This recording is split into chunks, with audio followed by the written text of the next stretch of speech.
Britain inside the EU or likely to be out? That answer possibly can be provided after we talk to the three panelists with us today. With me in the studio in Beijing, we have Professor Wang Yiwei, who is the Director of Center for EU Studies at the Renmin University here in China. Welcome, Professor Wang. Meanwhile, joining us from London, we have Professor Ian Begg, who is the Research Fellow at the European Institute of London School of Economics. He's also an Associate Fellow at the Chatham House and Senior Fellow on the UK in Changing Europe initiative. Meanwhile, in Brussels, we are joined by Mr. Paul Ivan, who is the Senior Policy Analyst from the European Policy Center.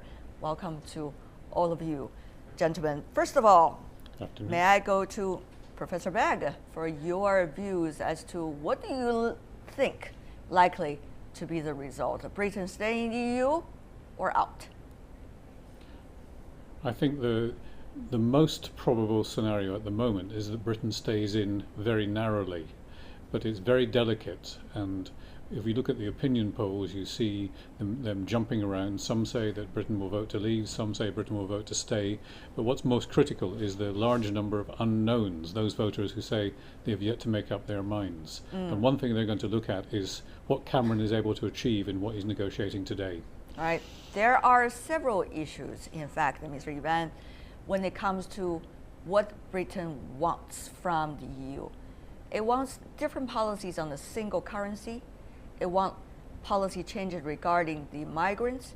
It wants a very different set of economic trade policy favorable to the UK. And also, it wants a very different, relaxing policy regarding the Schengen countries, particularly toward the UK. So what do you think, Mr. Ivan, whether these four conditions can be met? We can discuss more about the details of the four conditions. I would say that most of them and most of the other countries, the member states, will try clearly to accommodate the UK concerns. I mean, we had seen from declarations for the last weeks and days. So I think that a compromise would be able to be reached, even though there are sensibilities regarding several of these demands, especially the limitation of in-work benefits for other European citizens working in the UK, or the issue of the ever closer union. At the same time, even if Mr. Cameron will manage to bring a lot from what he proposed back to the UK, it would remain to be seen about how credible this message of his would be for the British public. How credible do you think, Mr. Begg, Mr. Cameron could be? Well, we have already seen that. Mr. Begg. Well, I think that David Cameron does face a difficulty, which is that many of his opponents, particularly inside his own party, are saying to him, what you're renegotiating is trivial. It's not the big issues that really concern the British electorate. For example, they think that Brussels interferes far too much in our country. They're very worried about the scale of migrants. And here it's important to distinguish between the refugee problem that Europe faces, which is people from outside the EU, and the pressure inside the EU, which is people from countries like Poland, now Greece, Italy, wanting to come to work in the UK and putting pressure on local public services. That's where the biggest opposition lies at the moment to the EU inside the UK. And Cameron is only going to make a difference at the very small margins to that particular problem. It is not a secret, Mr. Ivan, that Britain has had the tradition of debating about whether to remain in the EU or out. It started even at the very beginning, Margaret Thatcher days, and it continued yet at different stages, different topics, different sentiment. And now nationalism really high inside Europe. What do you make of the possibility of countries' compromise, which is likely to be the breaking point? I think there's a very clear interest throughout the EU to keep the UK inside the Union. That's very clear and has been repeatedly stated by the leaders of all the other 27 countries. I mean, there are very strong reasons for that, economic reasons, political reasons, even geopolitical reasons, to have a strong UK inside a stronger EU. So the interest is very clear, and even among the British decision makers, when they have a very rational look at the picture, at the benefits and the costs of EU membership, it's very clear that the UK gets more benefits from this relationship compared to what it contributes to the EU budget. Right. So what is needed, I think, in the next months in the UK is really a rational debate based on correct information and less on emotion about facts, about figures, and about really where the British interests lie on this. Britain, of course, is only one of those countries inside the EU that's having second thought, shall we say, about remaining inside that body, even though it probably is the strongest one with the different opinions. Professor Wang, is this going to be the start of renegotiations among countries inside the EU about their relations with the EU and the future directions of the EU? Well, definitely it's a bad example. Encourage more states to negotiate, bargain with the European Union.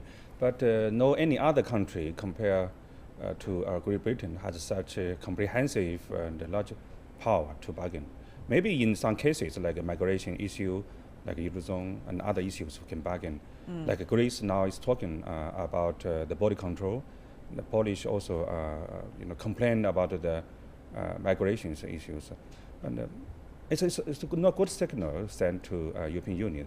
Many people think about the European Union is not the solution, and even some the reason of some problems. So it's not more Europeanization can solve this problem, maybe less.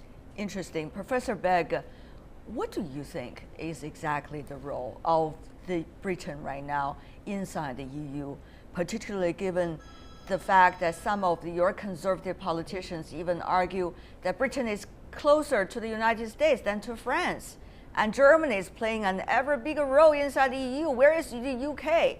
So what do you think is the role of the UK right now, Britain now inside the EU? Well, the UK plays a lot of subtle roles inside the European Union. For example, the direction in which it's been changing on things like giving greater weight to markets has been pushed by the UK now for nearly 20 years. The UK has also been instrumental in changing the orientation towards the rest of the world of the EU. Countries like France are more inclined to look inwards. The UK is one like Germany, like Sweden and the Netherlands, which says, no, we want to be part of the global community. We want to trade with China. We want to push a transatlantic trade deal. They're great supporters of these sorts of things. And it's also worth remembering that the UK is the second biggest military power within the European Union after France. And that military power is part of the package that comes. Germany pays for it. Britain offers the hard power. France has the idealistic visions of what the European Union should do. Britain provides a lot of the pragmatic things. So it's like any good cook with a recipe. You need all kinds of ingredients for the union to function. Right. How big a recipe is it, the European Union? And how good really is an ingredient called Britain inside the big soup of the EU, Mr. Ivan? What exactly is its role? Well, I would add, especially for the reasons that Professor Beck mentioned, I think the UK is wanted also, especially for those positions, and not only by countries in Northern Europe, but actually by a lot of countries also in Central and Eastern Europe. Those very practical and pro-business views of the Brits are very much valued by countries in this region. Now, it is true that by enlarging, by several waves of enlargement, the EU has grown in size. This has clearly made also reaching decisions, common decisions, more complicated. But we see that when it's really in times of crisis, that the EU does manage to overcome this crisis. And though now the Union is confronted with the multitude of crises, being terrorism, right. Being the migrant crisis, the political issue of the UK's place in the Union, the EU also advanced when it had to deal with similar crises in the past. Well, it's very natural for so I would remain optimistic. Okay, it's very natural for Mr. Yuan to Sorry, express some optimism, but Professor Wang, how exactly should we comment about a mechanism? If this mechanism will be able to endure crisis and even prosper after that, probably it's a wonderful mechanism. Otherwise, it could not endure crisis. That would be a very weak mechanism. Is this a critical point to look at the EU as a mechanism, whether it's going to be long-standing or not? And also, when it's getting looser, as Britain is already renegotiating with the EU anyway, and probably other countries would do similar things in one way or the other. So would that mean a looser EU a better way to go? Or actually, it's worse than before? I don't think European Union can suffer the exit of Great Britain, and Britain also No, cannot everybody suffer from agree. European Union is very complex. It's a multi-layer governance structure. So there are many crises, refugees and debt crisis, Ukraine and terrorist attacks. It's different in different areas. So now I think UK is just negotiating this membership to push the European Union for reform. And this reform is not just for the continental interests, for the German-led, maybe more balanced for the future. That kind of negotiation, I think, maybe can help European Union more solid. That's the Mr. Begg, Professor Begg, is it really the beginning of another stage of the European Union to better its system, or this is the beginning of the collapse of the original European Union idea? Well, the great American writer Mark Twain said, "Reports of my demise have been greatly exaggerated," when there were reports in the press that he had died. And I think that applies very much to the European Union, which is very resilient in ways which outsiders don't often understand. Now, let me give you one very simple example. All right. About 2 years ago, all kinds of people were saying Greece cannot survive inside the euro. Greece will have to be kicked out of the euro. Look today, Greece is still inside the euro, and there's still strong support inside Greece, in spite of all the austerity policies they've endured. So I think that it's important to recognize the robustness of the political commitment in all countries towards the European Union, of which maybe the UK is the only exception. Now, one possibility for the future is that we have what's called in the trade differentiated integration. Some countries agree to go much deeper, which is what the entire Eurozone is doing. They're creating a banking union, they're establishing new rescue funds, and some countries agree to have a less complete integration, but all remain part of maybe a two-circle European Union. That could be the future in 10 years' time. But for now, I think it's an integral one system with different speeds towards getting to the different places. We see different roles being played by different countries within the EU. UK, for example, now in renegotiation with the EU, but also Germany earlier playing quite a pivotal role, trying to making the union ever more intense and closer among the members. Mr. Yuan, are we going to see two very different ideologies coexist inside the EU? Or there's likely to be a general big battleground not long from now? No, I mean, like Professor Beck was saying, the issue of differentiating integration of multi-speed Europe has been with us for a number of years. I mean, it's not only the UK that has opt-outs, some other member states, Denmark also has an opt-out. Some countries are members in the Schengen area, other EU members are not part of the Schengen area. So there are all these very different layers and different ways to be integrated inside the Union. Obviously, there is a strong internal core around the single market and a number of other issues. Germany is clearly trying to hold the Union together, is trying to push to reach decisions at the level of the 28, at the level of the whole Union in order to maintain its integrity. Because indeed we do see fragmentation in different crises. We do see some countries looking more at national solutions rather than at European ones. Right. So there are very challenging times, no doubt about it. But like I stated earlier, I maintain my optimisms that these European leaders will realize that only by working together they can tackle some of these challenges. Professor Wang, first of all, I want to ask you, as an outsider, what do you believe is the strength of the EU that is still attractive to the others?